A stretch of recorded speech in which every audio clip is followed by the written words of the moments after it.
evening. Good evening. If you don't know me, my name is Kim Teha. I'm director of the Pennington Public Library. I would like to thank you for joining us for our program, Washington Crossing State Park, Natural History and Design, with speaker Michael Rahtz from the Washington Crossing Park Association. If you have any questions during the program, please write them in the Q&A section, and I will share them with Michael at the end of the program. Please place all your other comments in the chat window, as many of you have discovered. Before we begin, I would like to hand the microphone over to Michael Matrano, who serves on the board of the Washington Crossing Park Association, for a few words and to introduce Michael Rahtz.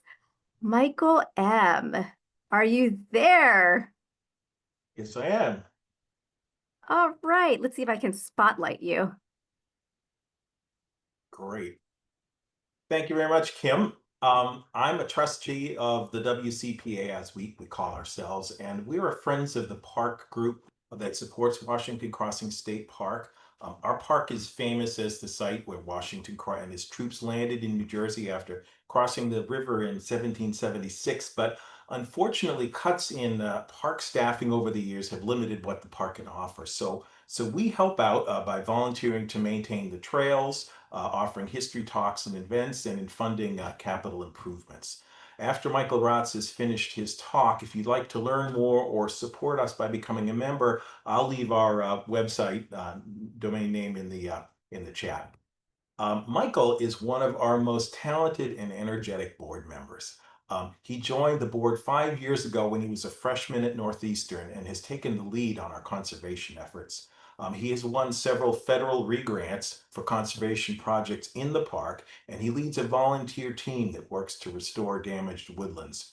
He also serves with me on the committee that is restoring a 100-year-old arboretum in the park. While he's doing all of this, Michael completed a master's program in architecture at Northeastern University last year, and he is now in the master's in landscape architecture program at Harvard. Please join me in welcoming Michael.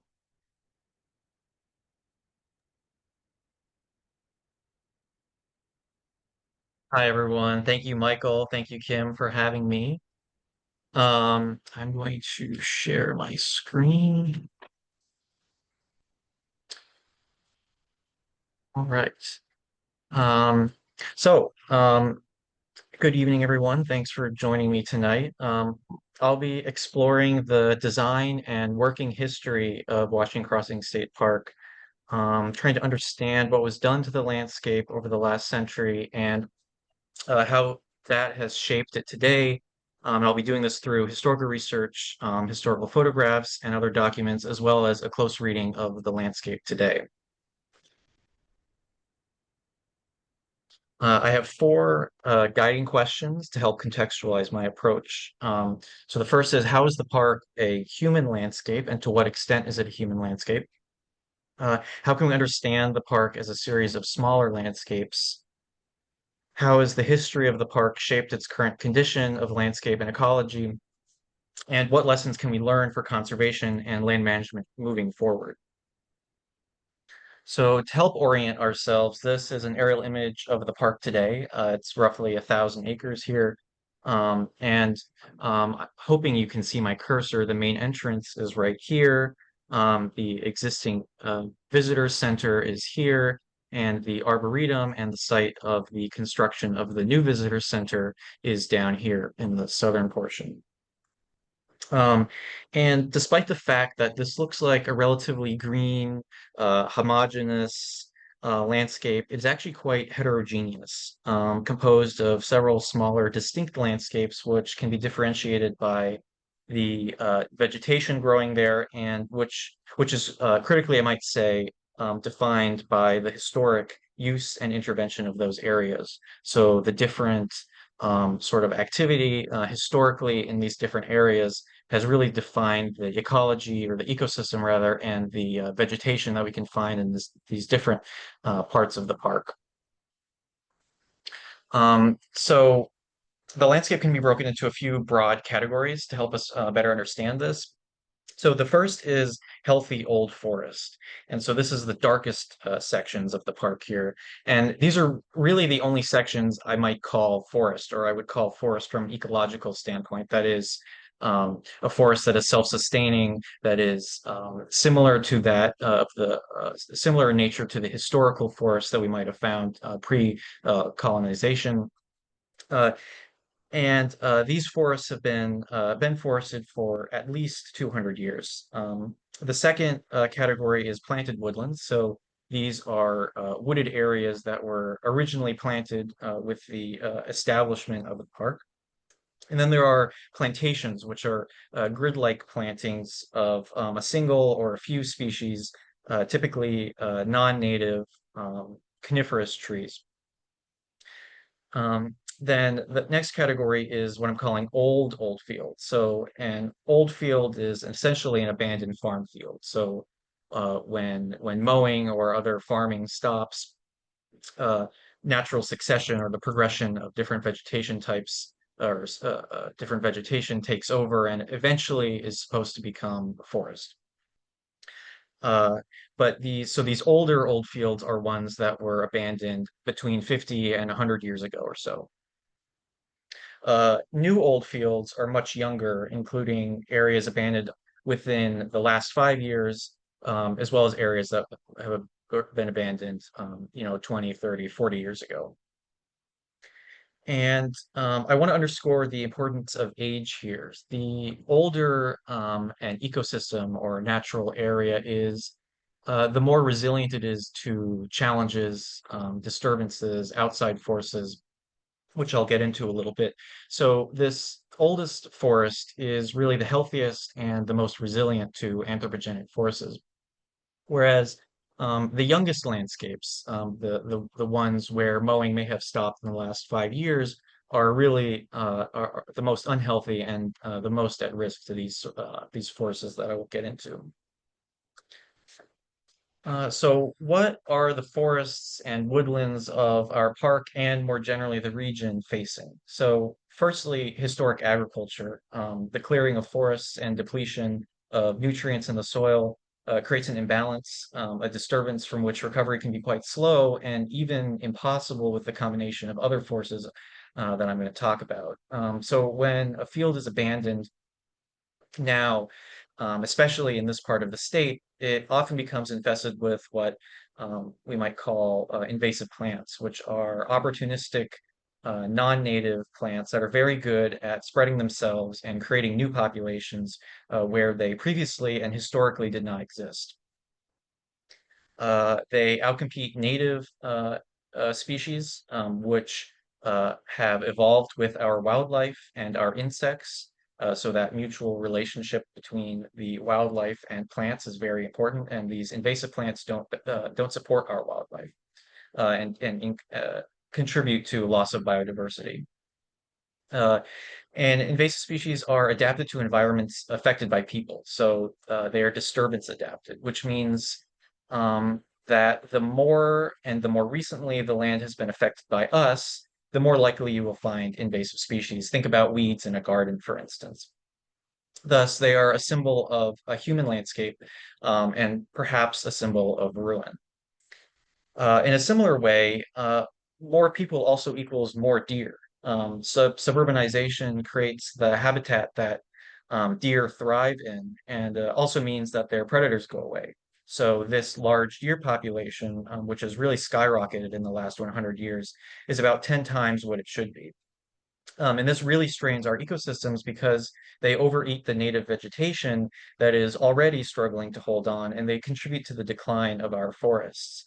And unlike invasive species, which typically affect the younger, less healthy forests and ecosystems, deer actually will target all areas and are huge threats to our older and healthier forests, effectively killing their ability to regenerate.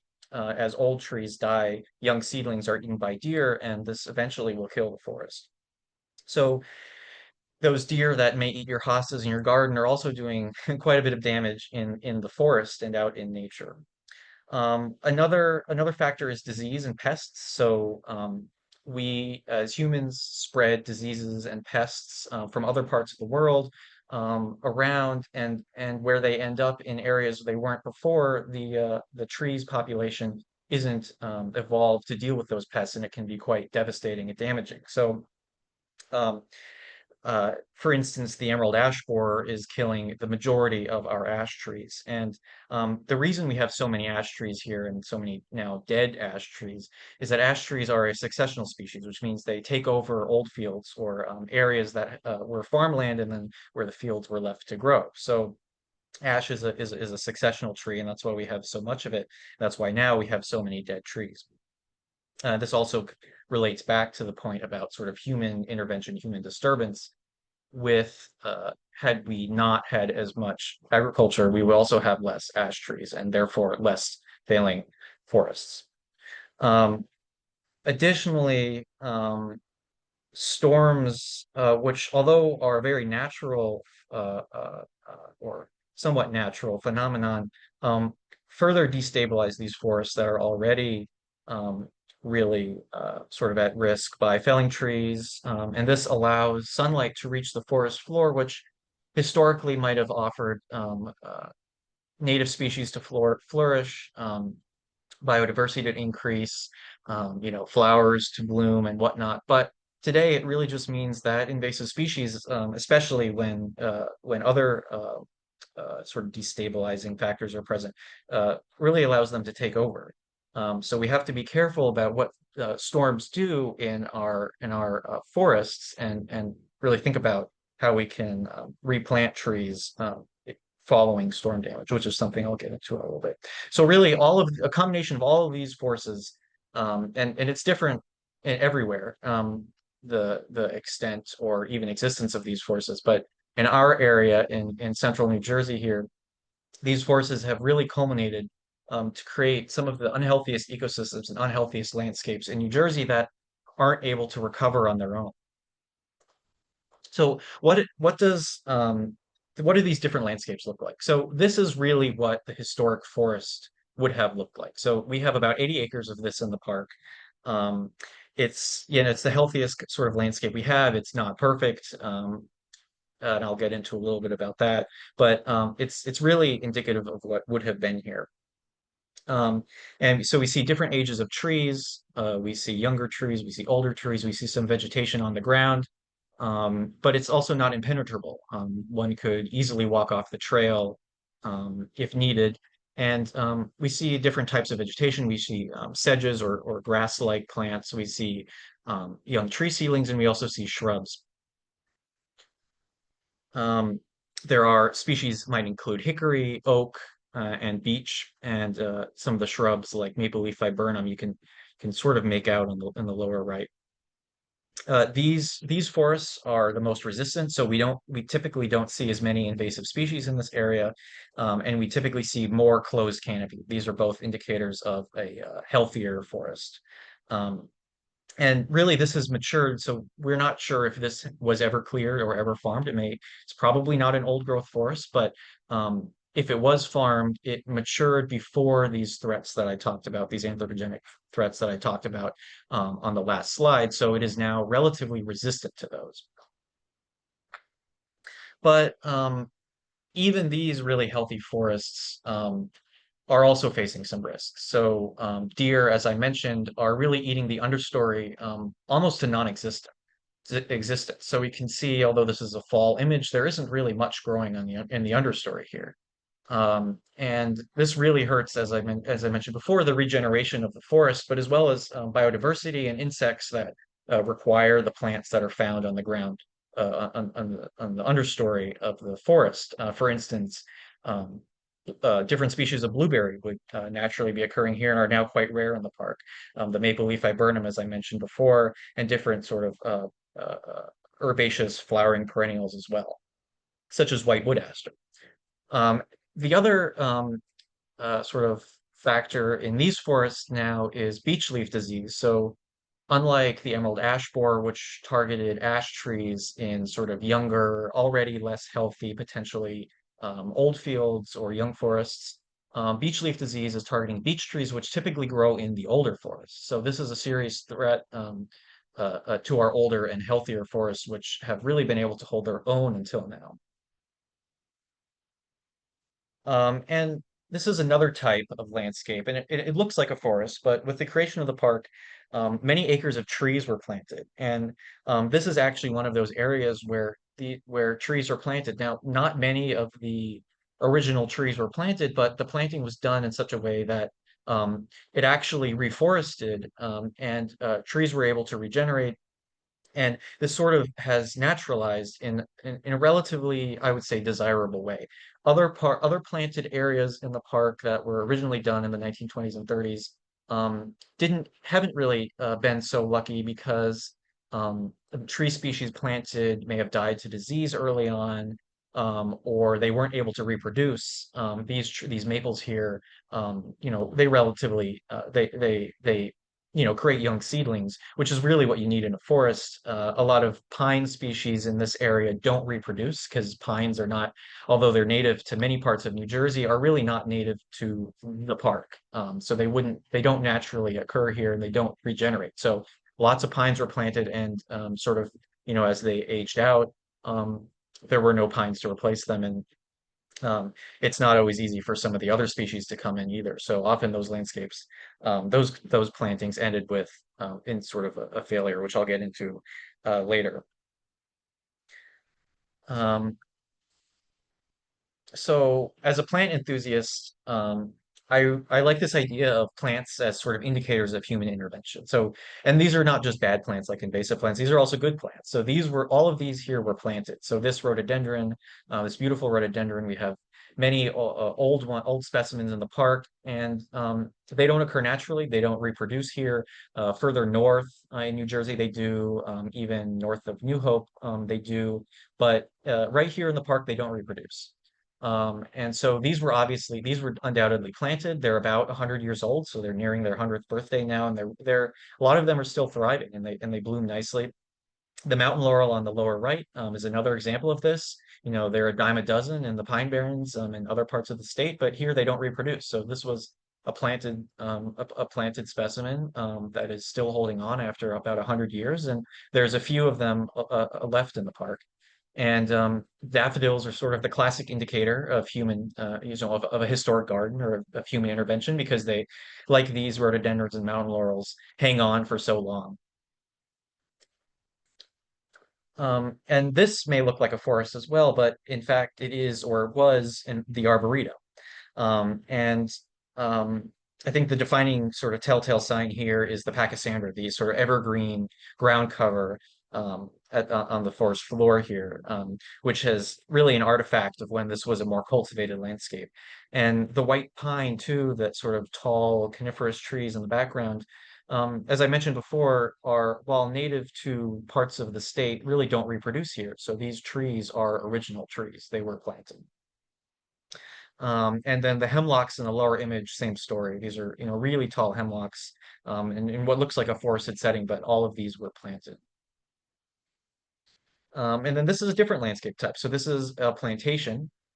This is a plantation of larch, certainly not a native species here, certainly not naturally occurring. And these would have all been planted as a part of the state forest nursery. And curiously, the understory is completely American holly, which is fascinating. As these larch die out, it'll be a forest of American holly, which will be interesting to see. The state forest nursery was growing trees here until the 1980s, at which point they moved to a different part of the state. And then this is one of the older old fields. So this was a farm field about 100 years ago, and it was left to naturally regrow. So red cedar is a tree that uh, uh, takes over, colonizes old fields. And so here below the canopy of this eastern red cedar in the dappled light, we see a diversity of native and non-native species. We see Dame's rocket in the distance, which is the purple flower, which is unfortunately an invasive species, although beautiful. And red cedar is in fact not a cedar, is a species of juniper, but we call it a cedar to make it sound more interesting.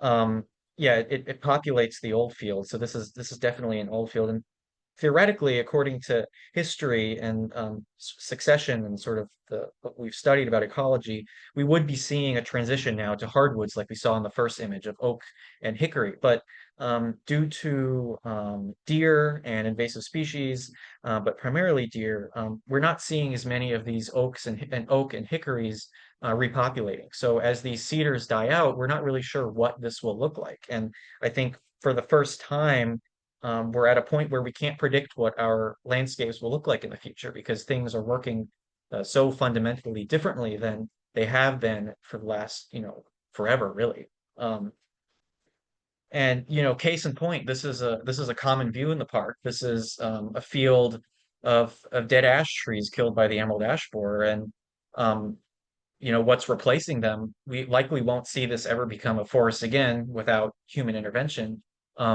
And what's really replacing them is just invasive species. We see the silvery foliage of autumn olive here.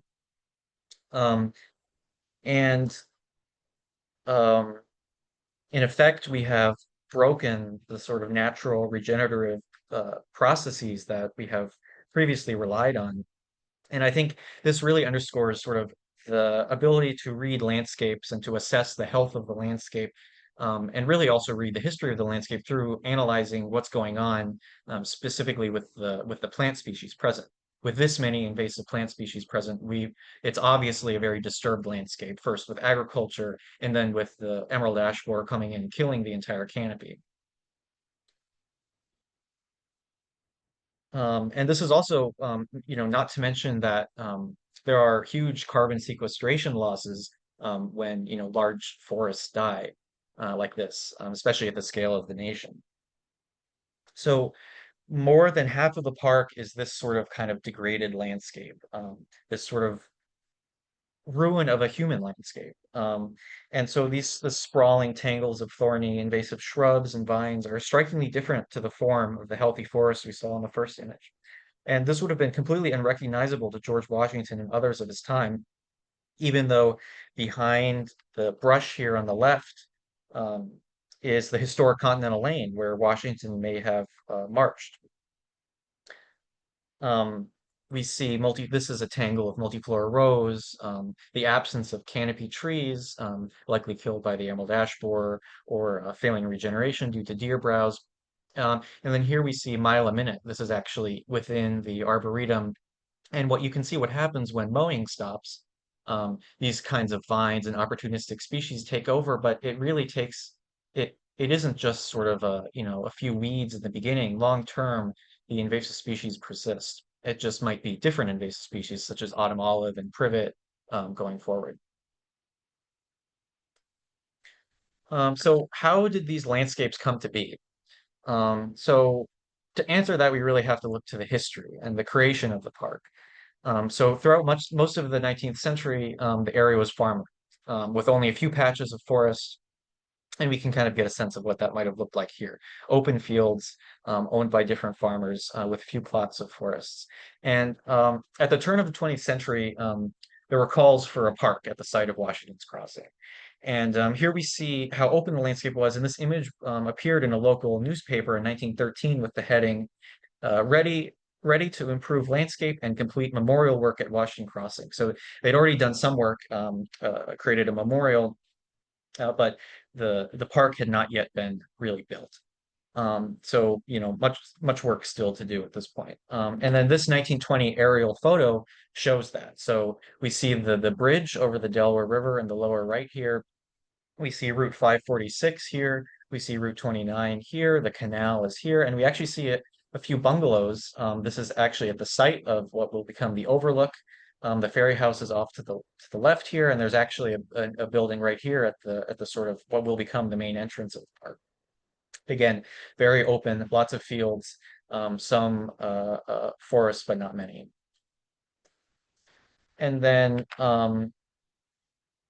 so among a number of proposals for the design of the park, landscape architect Howard Fisk's was chosen.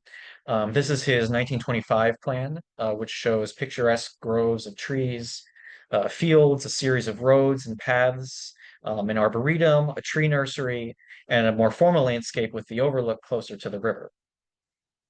So the park didn't just happen. It was designed and it was built. And it was really meant to connect people and nature and become a beautiful pastoral landscape, this sort of ultimate monument to the really important history that happened here. This was meant to be a commemorative and contemplative space here at the site of Washington's Crossing. And it was really meant to be a spectacle. The landscape was the spectacle. It wasn't a building or um, a stone monument or anything. It was the landscape. The landscape was the spectacle. And here we see an aerial view just 1 year later of this sort of more formal landscape constructed. We see the overlook in the middle, the sort of primary semicircular drive, main entrance. We see the stone barn here and the ferry house behind these trees, which remain today. We also see a path network, which no longer exists, but they, of course, make these stone steps here and here make much more sense. This semicircular drive was uh, really put out of service when the main entrance, the current main entrance, was built further east in the 1970s. Um, and here you can see the rest of the park is still, field, it's cornfields, which is really funny to see. Here's another view of the overlook, complete with newly planted trees and the of course cannons, as well as a number of benches. Off in the distance, we see the line of the trees and on the Pennsylvania side of the Delaware River. And here we see the lushly landscaped entrance at the intersection of Route 29 and Route 546. Note the amount of plantings, very extensive plantings around these stone steps and stone walls. All along the embankment here along Route 29 was planted with different shrubs and low-growing plants, as well as a number of young trees that were planted. And we see these paths sort of beckoning visitors up into the park, the bench up there, and on the right we see that semicircular entrance. And we really get the sense of the park as a garden here. And this is that same view today. It's, functionally obsolete now. No one really comes and goes at this point, but it does still serve as a sort of first impression, especially from those coming from Pennsylvania.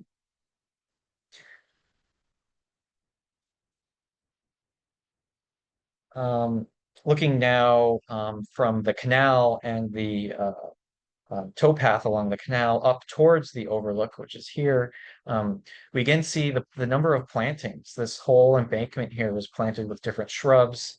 We see some young tree species, trees planted here, and is really meant to become a much more sort of interesting and beautiful landscape through the use of vegetation and plant material. This is a similar view today. It's a little shifted. And the overlook is still there. None of those shrubs remain. Some of the trees surely remain. But this sort of zone here between the canal and Route 29 really became overgrown. And we actually cleared this out recently, and I'll be seeding a wildflower meadow here in the fall, really to hopefully improve this view and open up the view shed from the overlook down towards the river and make it a little bit more appealing. And so now moving to the Arboretum. So the Arboretum was really sort of the central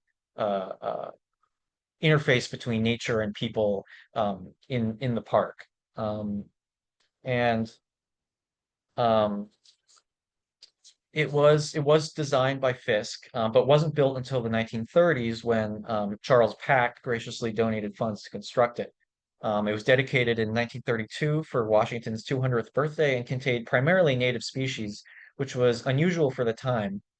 Pack was a wealthy businessman and a champion of forestry and conservation. He was particularly interested in trees and reforesting the post-agricultural landscape, which is the primary issue at hand at Washington Crossing State Park. This 1938 aerial on the right shows the Arboretum plantings. They are sort of in this somewhat triangular section here. We see a series of of trees planted, and you can roughly make out that there's a path system. And this map, which was provided on opening day, breaks the arboretum into different sections and offers a list of all the different tree species, as well as shows the path system. And this quote here is from Charles Peck. Knowledge of trees is more than a duty of good citizens, is a joy to the one who has this knowledge. So he was really a champion of sort of trees, but not just in an aesthetic or ecological sense, but also in a productive sense. So we have shifted away from this kind of thinking, but his idea was that a forested landscape was a productive landscape because that wood could be harvested, which of course is somewhat problematic. But he did understand that stewardship of this landscape and sort of a closeness to this landscape, a connection between people and the land, and how we derive, society and economy from the land, was really strong. So this set of images here sort of creates a panorama. These photos were taken shortly after the planting of the Arboretum in 1932, and sort of reveal the character of the design. It wasn't something we might call high design today. It's really just a series of trees planted into the lawn. We see the roads here, the main road system of the park, and can just make out sort of the path system in the Arboretum. But the sheer number of trees and the diversity of trees is really impressive. This was focused on the trees. This was focused on nature. On the left, we see a building which is still stands, as a part of the maintenance complex, and that area in front of that building would be the State Forest Nursery, and then on the right, towards the right outside of the frame, we have the overlook. So zooming into this to the middle image, we see a bench there in the arboretum. We see sort of the paths carved into the lawn, and you see the diversity of tree species. Lots of pines. Those are those sort of darker sort of puffy trees. Some of those still remain. We also see the Scudder oak, which is right here. And the Scudder oak was named for Amos Scudder, who served as a guide for the Continental Army en route to Trenton, and it was donated by his great granddaughter in 1931. And the plaque commemorating that is right here. And so in all, 2,400 shrubs and trees were planted as a part of the Arboretum project. And so this is a similar view today. We see the Scudder oak has grown to maturity. It is now almost 100 years old. And the rest of the Arboretum has also matured. It is sort of been left to naturalize in the background, really. And you can see this white pine here was definitely one of those original pines we saw in that historic image. Here's another image of the Arboretum today. This is the only bench in the Arboretum now. Not sure when the last time someone sat on it was. And we see on the right, hiding in the woods, the memorial marker of the Arboretum, indicating that this is actually an arboretum, and that it was donated by Charles Peck. A lot of these trees that we see here are original. There's a sourwood in the foreground, which is a really cool native plant, native to the southeast, and they're actually blooming right now. And then we see a few white pine in the background, which are planted. Definitely one of the hardier trees that was planted, and you'll see a lot of those still remaining. But we see also that the understory has filled in quite a bit. In addition to natural artifacts, there are also built artifacts. And we can find these throughout the park, but this one in particular is between the Arboretum and the State Forest Nursery. And again, we can see that Pachysandra, which has really sort of carpeted the ground and actually creates sort of a nice ground plane. And we see the deer path going through the middle of this gate, and a sort of gnarly grapevine on the left here, sort of growing up the side onto some tree overhead.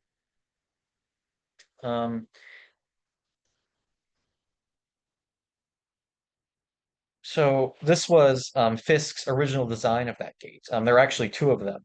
Um, and both of them were sort of entrances, not to the Arboretum, but to the State Forest Nursery, which was immediately adjacent to the Arboretum. And this sort of style of infrastructure is what we call parkitecture, which is common in a lot of national parks and a lot of parks developed in the early 20th century. And it sort of has this rustic stone character, often lots of natural wood elements, and this really cool sort of turnstile as the actual gate portion. Now, all of the wood elements have since rotted away or otherwise are no longer there, but the stone remains. And here's a photograph of the other gate. So the gate that I photographed near the Arboretum is back here, off in the distance on the right. And then this is the sort of partner gate here, which is also, the stonework still remains. And this is, we can see here, the State Forest Nursery. So this was growing lots and lots of trees for many decades.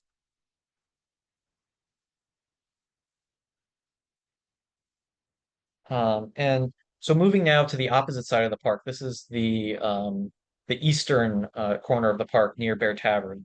This is the Honeymoon Bridge, and we're not sure why it's called the Honeymoon Bridge, but it was likely because of the formerly scenic surroundings it was in. It might be an excellent spot to take in the view from up in the middle of that bridge.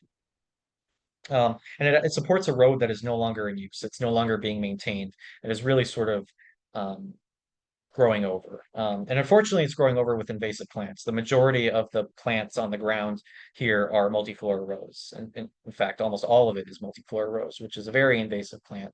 Um, and we also see that the canopy is really sort of dying. We see a dead ash in behind the bridge, and quite a bit of sunlight coming in. So this was really meant to be a forest, and so it's not doing so well. Um, this is that bridge in 1936, shortly after it was built by the Works Progress Administration. Note how open this landscape is. We see a farm in the distance. We also see lots and lots of pine trees. Again, pine was a favorite tree to plant back in the day. We see lots and lots of pine trees planted. And really, again, this is a constructed landscape. This is not just a bridge in the woods. And here, a few years later, we see it growing in. We see the amount, this is in winter, we see it blanketed, beautifully blanketed in snow. But the fact that this is in winter, which is a great time to photograph the landscape, we see the amount of evergreen trees. And naturally occurring, we really only have red cedar, and most of these are not red cedar, these are all pines, as I mentioned, that were planted. So the majority of these plants here that we see were planted. We also see the stone bridge and we see these stone flanking walls. And that sign sort of on the right of the bridge is actually a speed limit sign for 25 miles an hour. This is that view today. None of the pine trees remain. Um, yeah, as I said, this road is no longer used. Many of you probably know that. And it's really sort of growing over. Um, and Interestingly, though, if you do walk along this road and you do sort of stop near the bridge, you will see a few hemlocks, which still persist, and a few mountain laurels, like the image I showed earlier. And if you go during bloom time, their bloom time, which is in June. It's still quite beautiful, and really, to me, shows that this is a ruin of a garden.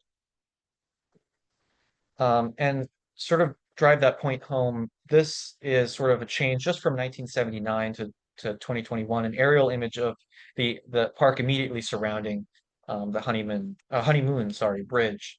Um, this is the bridge right here, and we can see quite an open landscape with these sort of planted groupings of trees. And now it's really quite homogeneous. We see this pine plantation has grown up here. This barn is no longer here, and these fields have also been left to grow. So it looks quite more homogeneous, and quite a bit of that is invasive species which have grown in. And so I want to speak now a little bit about sort of disturbance, some of the improvement that happened in the park, the building of the park, let's say. So a lot of it happened during the Depression era, with the Works Progress Administration, which was a New Deal program created in 1935. And this created a lot of disturbance, as we see here, for making of roads and clearings and the like. So here we see this is a built landscape. Here they're making roads. In addition to roads, things like these grills were built. This is This is the a grill shortly after it was built, and this is a different grill, although built at the same time and in the same style elsewhere in the park today. Um, Similarly, gates were built. A number of gates were built in addition to bridges and drainage systems and the roads. This is one of two that is still somewhat intact, although both of these gates lead to roads that no longer exist. This particular one led to Chestnut Grove, which was a picnic area that also no longer exists. And this is a drawing of that gate and of a road section um, used for the construction of these features. And then here's another feature. This is actually Chestnut Grove, which I just mentioned. This is a wall sort of surrounding a landscape feature at what was the Chestnut Grove. It is now sort of forested. But artifacts like this to me suggest that the landscape of the park can't restore itself, just like the stone wall doesn't restore itself. The ecosystem and the forests at this point really can't restore themselves. The landscape was built by hand and it lies in disrepair. And here we see uh, some planting. So thousands and thousands of trees were planted with the creation of the park. These are some Norway spruces being moved by workers to be planted. And here we see this sort of the extent of, again, more pines being planted, quite large too, at the time of planting, but thousands of trees. And in 1947, this is a great image to sort of highlight the amount of trees planted. So this darker area here, all of this was plantation with pine. The majority of the trees in this image within the park were actually planted. On the right, we see a sort of a zoomed in image of these smaller trees, all of which were planted. We also see tracks created by vehicles um, sort of going throughout here. And this really sort of underscores the sort of miracle or grandeur of this transition from bare farm fields to really beautiful sort of picturesque and pastoral landscape with these fields and these groupings of trees. And here we can see a vehicle that may have made some of those tracks that we saw in the aerial image. So in addition to planting all the trees, they also cared for all of the trees for many, many years. This is them watering. I assume this is them watering the trees with this watering truck here. So it takes a lot of work to create this kind of landscape. Here again, we see the plantation of pines in the background. Sheer number of pines is really quite mind-boggling to me.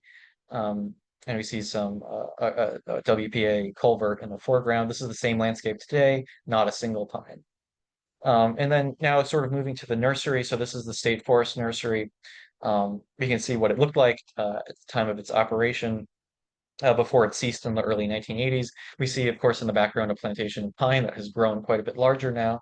And this is that same field today. In the background, we see white pine, we see larch, and Norway spruce, all of which are remnant of the of plantings from the nursery. And the nursery grew millions of trees for use around the state and was run by the Forest Service. And this 1928 plan shows some of the species that were planted. And actually, even though this is from 1928, is represents many of the species that were planted all the way into the 80s. We see the larch, the spruce, and the pine, all of which are indicated on this plan here. And of course, none of which most of which are not native and do not reproduce here, which is problematic for reforestation efforts. So this is what the nursery land looks like today. So this image here, which I use as my cover image, is an excellent image. It's two lines of white pine, which were obviously planted, but they're starting to die, and they aren't, as I said, they don't regenerate here. So there are no new young pines to replace them, and really they're just being replaced by invasive plants. Some areas are doing better than others. Some areas sort of are being sort of naturally forested again, but a lot of them look more like the thing on this image on the right here, where we just have a sort of a sprawl of invasive plants, and really everything on the ground, on the sort of ground plane here, everything that's within the first 10, 15 feet is invasive species that historically wouldn't have been here, that Washington certainly wouldn't have known.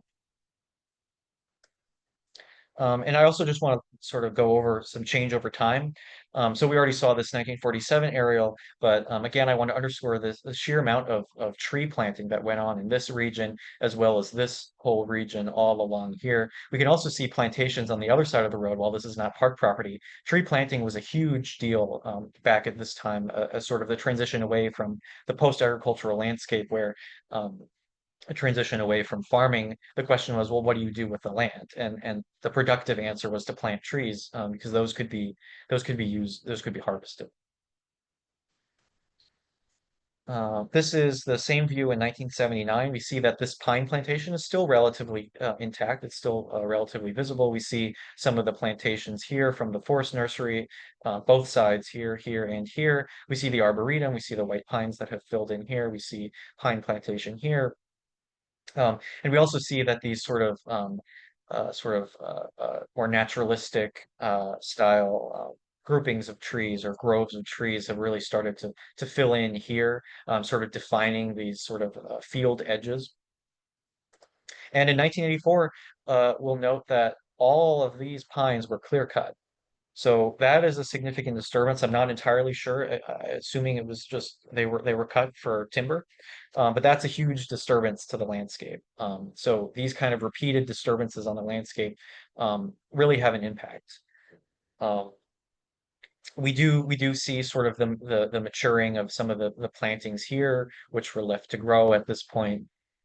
But the nursery may still have been in use, as we can see with the sort of different patchwork of colors here in these growing fields. And now today in 2025, we see that the landscape looks a lot more homogeneous. We see some of the originally planted white pine and other coniferous trees, evergreen coniferous trees here surrounding this sort of nursery site. We see this sort of square of larch trees, which I showed an image of earlier with the understory of holly. But these fields are now just mowed annually and are really just sort of comprised of different grass species and some different flowering species. Uh, and we can also see the construction site of the new visitor center down here, which is cool to see. But while we do still get the sort of pattern of the human intervention, these sort of straight lines of evergreen trees that wouldn't naturally occur here, we still get that pattern today, but it's that pattern is decreasing more and more and more. And as these trees die off, um, in the decades to come, this pattern will be invisible. Um, so I think ultimately the takeaway from this sort of examination of the park is that it's a patchwork of different landscapes. And this map from the 1960s really shows that. We see different labels here: old fields, old growth hardwood, tree nursery. This really shows the different types of vegetation throughout the park.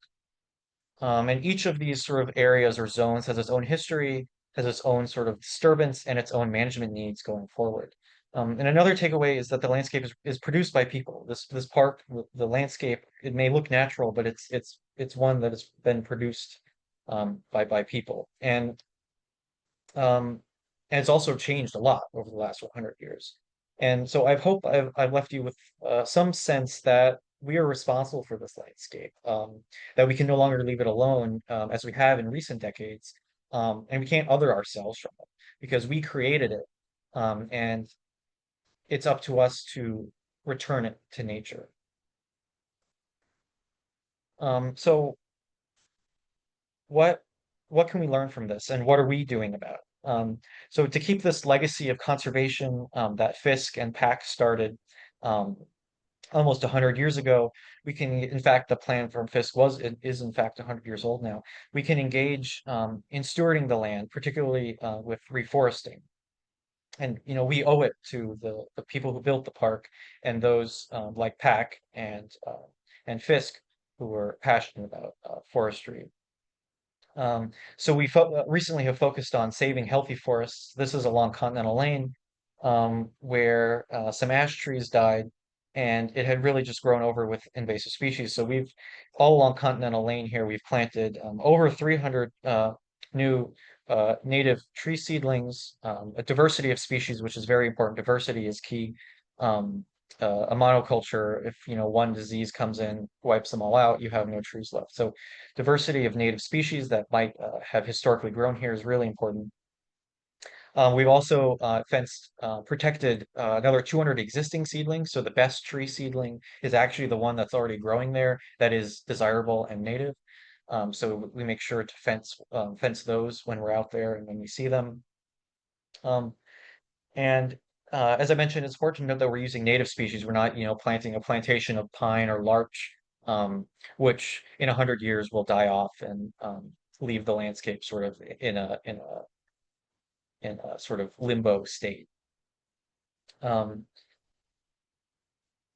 and we've also started removing invasive species, which have taken hold in the more disturbed areas, as well as those which are creeping into the healthy forests. We're definitely focusing on sort of saving the healthy forests. So it takes a lot of effort to work on some of those landscapes I showed earlier with canopy loss from the ash. And also another intervention that we do is especially in the healthy forest is protecting existing seedlings. So this maple leaf viburnum here doesn't grow very tall, so it's at the perfect height for deer to eat, and it only exists in the healthy forest, in the older forests. So it's truly indicative of what should be growing here. And the deer sort of top prune these viburnums. They could be up to 6 feet tall, but most of them are 12 inches or less. They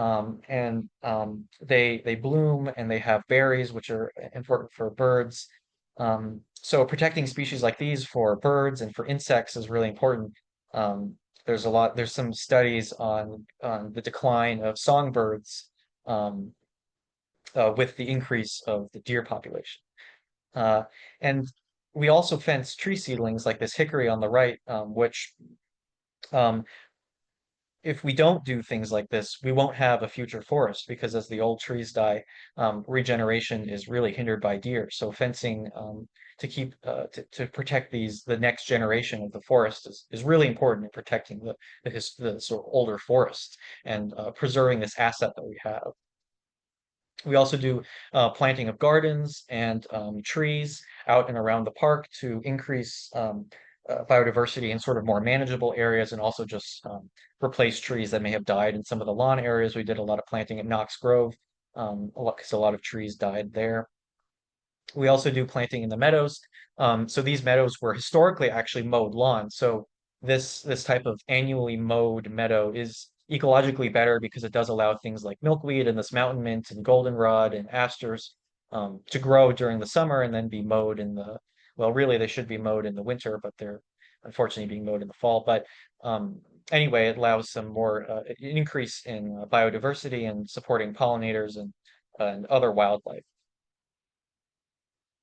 And we also promote um,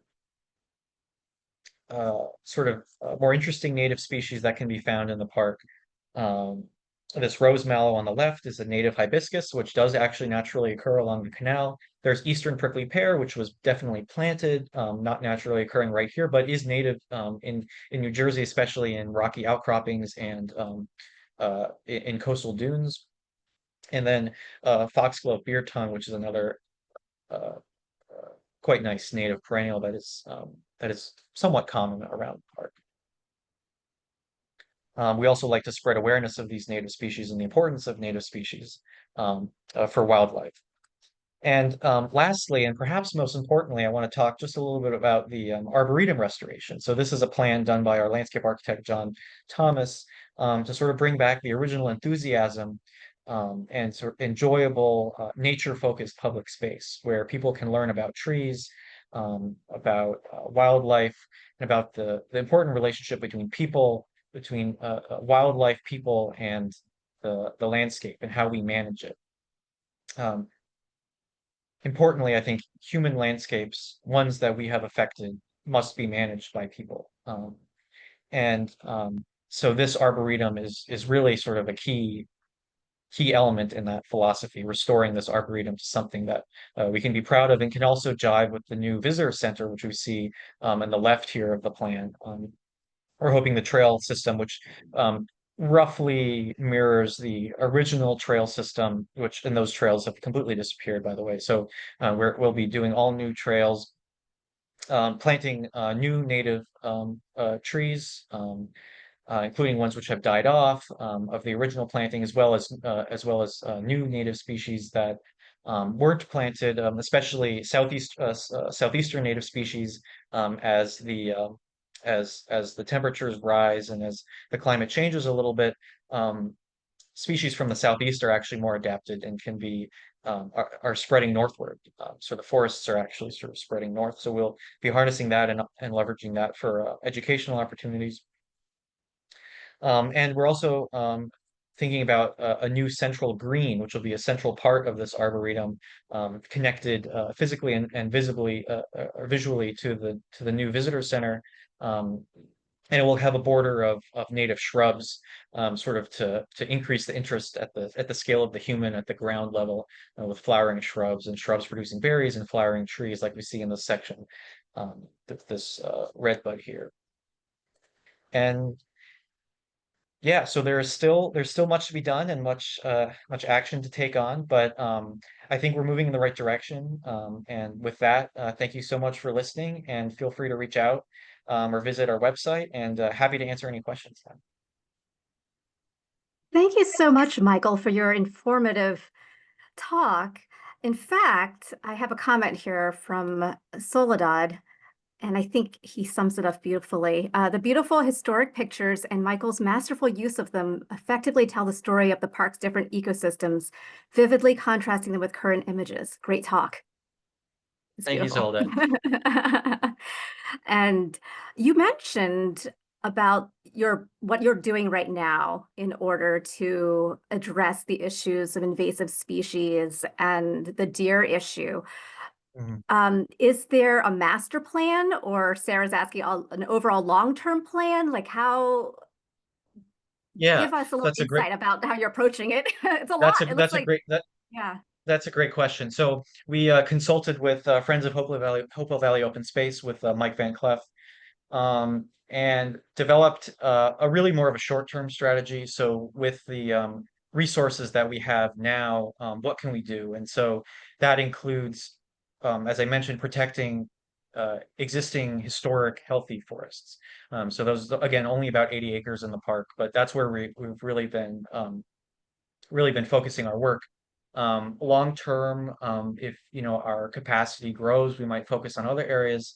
The Arboretum and highly visible areas are also definitely a focus. So our restoration along Continental Lane was sort of that combination of history and ecology. So we'll be continuing our work along Continental Lane, and then some of the other healthier forests around the park. Okay. That's good to know. It looks like a huge undertaking. Yes, a lot to do.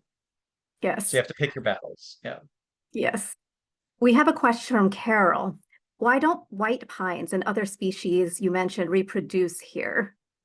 It's a good A good question for me because I'm a layperson. Yeah. Well, so eh, we plant all kinds of different plants in our gardens and our landscapes that we like, and they grow. Um, but that doesn't mean that they're adapted to thrive in this landscape and to really thrive in this particular this particular climate. And to really thrive, you need to be able to build a population. So a plant native to a place will not only grow well, but it will also reproduce. And so white pine is native to especially in northern New Jersey. You'll see it growing in the sort of more mountainous regions, um, but it doesn't like our soil very much. It will grow, but we have a very clay-based soil here. They grow much better in sandier soil. I'm in Massachusetts right now, and white pines grow like crazy, and the soil is very sandy. Um, and it's also a sort of it's related all to the geology of the place. So what plants grow and what plants don't grow is related to the geology. Thank you for elaborating upon that. I guess also related, Craig asked that you mentioned the ash tree die-off. Mhm. And so then you mentioned then there's a major pine tree. So are any is the clearing related to a major pine tree issue, or? The the clearing of the clear cutting of the pines, or what? Yeah, the original clear cutting. So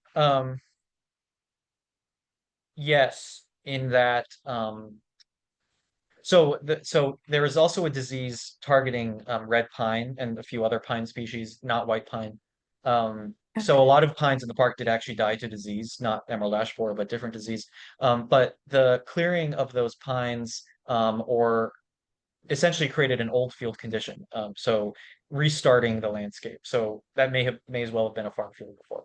Um, and those landscapes are where the ash trees sort of take over. So ash is a successional species, which means it populate like red cedar, which I was also talking about. It takes over when you stop maintaining something, or is supposed to take over when you stop maintaining something, and it works to progress the landscape towards forest. It is not ash and red cedar are not the end or sort of the climax forest. So the sort of end stage forest is oak hickory, but they help the landscape transition to that sort of end stage, sort of ultimate forest type. So when those pines were cut, probably lots of ash grew in and then died, and so now we have kind of some holes in the landscape where those pines were cut. But same is true for many other parts of the park where trees died or where it was old field. Okay. Now, Dan assumes that there's a deer control program going on and Mm. is wondering if hunting is encouraged or permitted in season. Yes, there is hunting in the park. I'm not entirely up to speed on it. There should be more hunting in the park. There should be more hunting in the area in general. Um, I think we have deer management control in Hopewell Valley, or deer management in Hopewell Valley, but it's not really enough. Um, and working with the state is very challenging, and we can't sort of change their protocol for how much hunting and when is allowed in the park. Um, but long term, we need to address the deer issue through a sort of more centralized approach to managing the deer population. For now, that's outside of our control. We can advocate for it, but all we can do is fence tree seedlings and try to protect them. Okay. So John says, excellent presentation. He notes that this seems to be a different management approach than Monmouth Battlefield, and is asking if there is a close model of another park to this vision for Washington Crossing.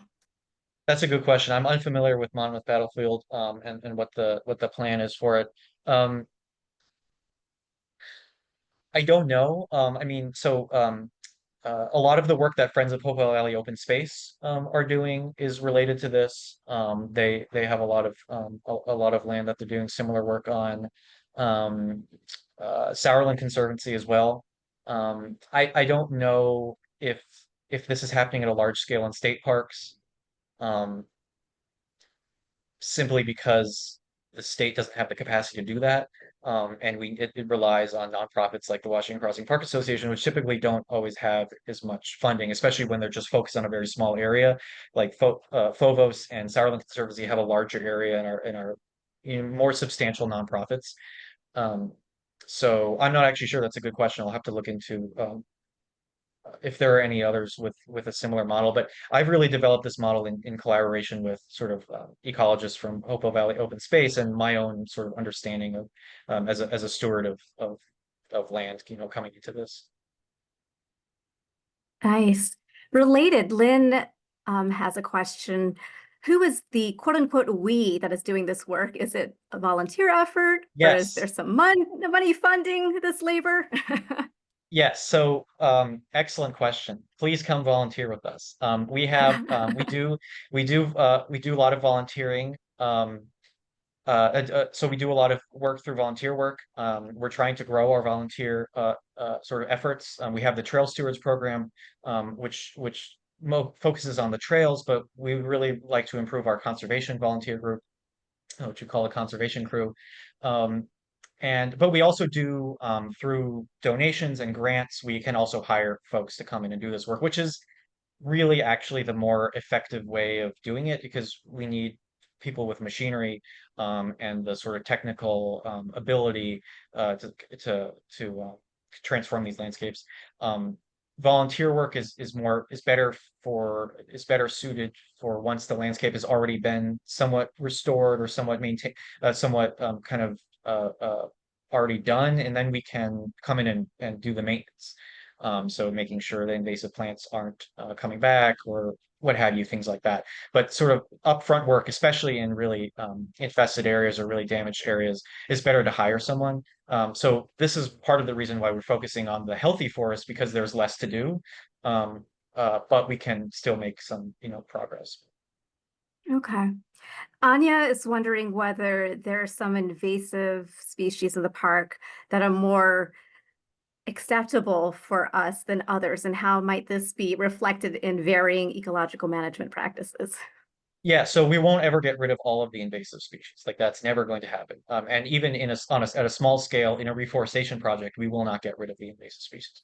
So there are invasive species that are more damaging than others. So um, vines are typically bad because they smother and choke the other vegetation.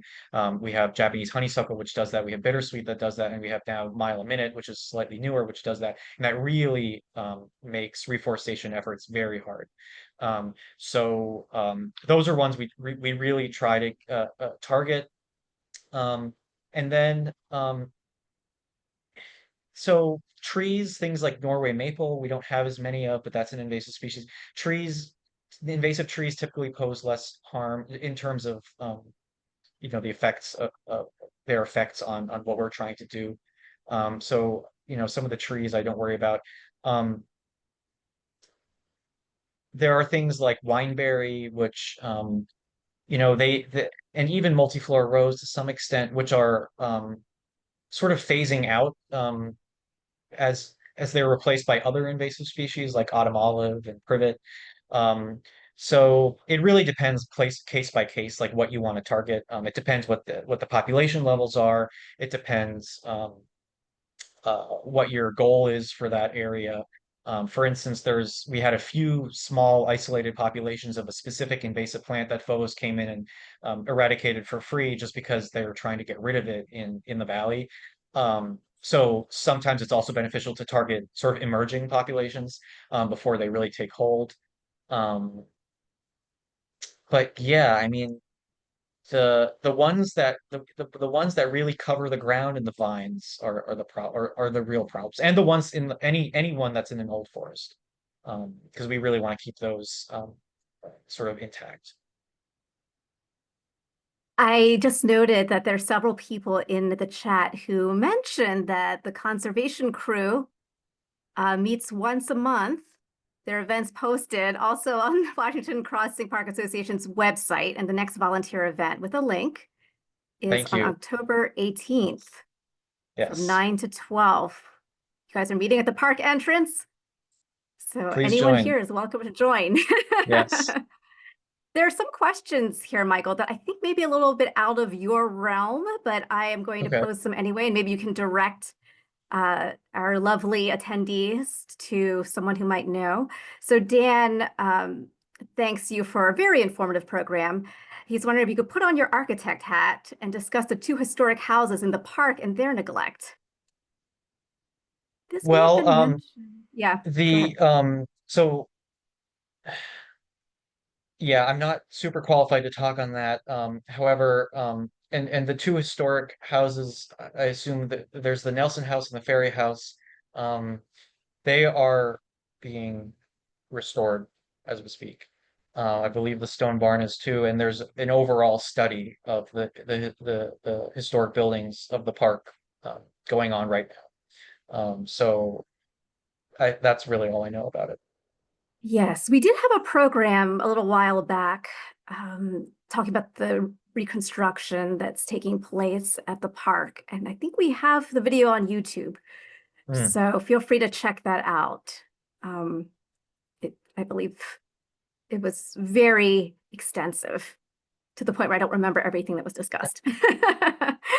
And then we have also a question from Sarah. Is there any plan to remove the large area of unused asphalt by the abandoned theater? I think the abandoned theater has been brought up several times in previous programs. I don't know of any plans Yeah. of anything like that. We I don't think we have any. There's yeah. I don't think there's. I don't know of any plans. Again, I'm not super. It'd be better to ask someone with the state about some of these things, but Yeah, that's what I figured.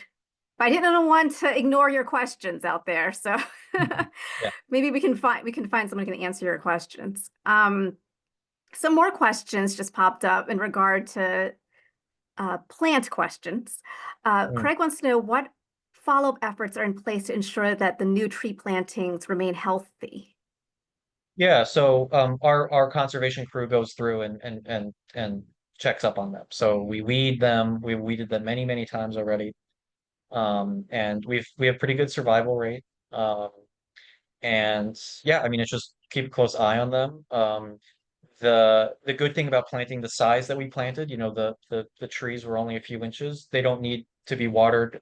We planted them with the little bit of mycorrhizal fungi, which sort of helps with the roots, helps get nutrients and water. But other than that, they're very low maintenance. But I mean, I shouldn't say they're very low maintenance because I've been doing all the maintenance. But um,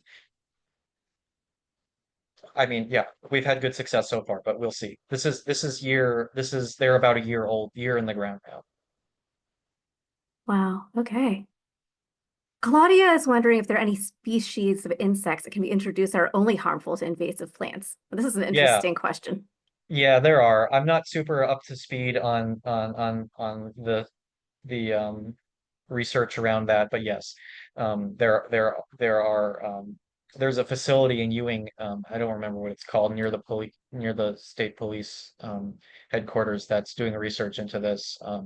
There are sort of pests, diseases, pathogens, insects that only target or supposedly only target invasive species. That's sort of outside of our ability. We can't really use that at this point, but perhaps going forward, that may be an option eventually. Okay. Well, Michael, thank you so much. Yes, It's thank you. very informative, and hopefully we will attract people who are interested in helping out because it Yes, looks like a very worthwhile project.